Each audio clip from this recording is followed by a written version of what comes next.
This is the Lone Crater YouTube. We hope this video helps. In this video, I will show how to use photo frames in Canva.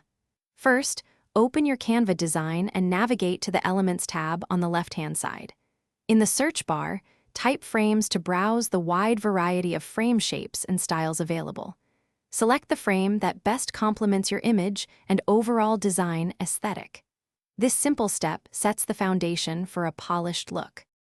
Once you've chosen a frame, simply click and drag it directly onto your design canvas. You can easily adjust its size by dragging any of the white circles at the corners or sides. To rotate the frame, use the small circular arrow icon that appears when the frame is selected. Position it exactly where you want your photo to appear, ensuring it fits your layout perfectly. Now for the fun part, adding your photo. Either upload your own image from your device or choose one from Canva's extensive photo library. With your photo ready, simply click and drag it over the frame you've placed on your canvas. You'll see the photo magically snap into place, perfectly cropped within the frame's boundaries. It's incredibly intuitive and saves so much time.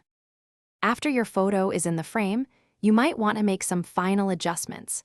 Double-click the framed image to move and reposition the photo inside the frame without changing the frame size.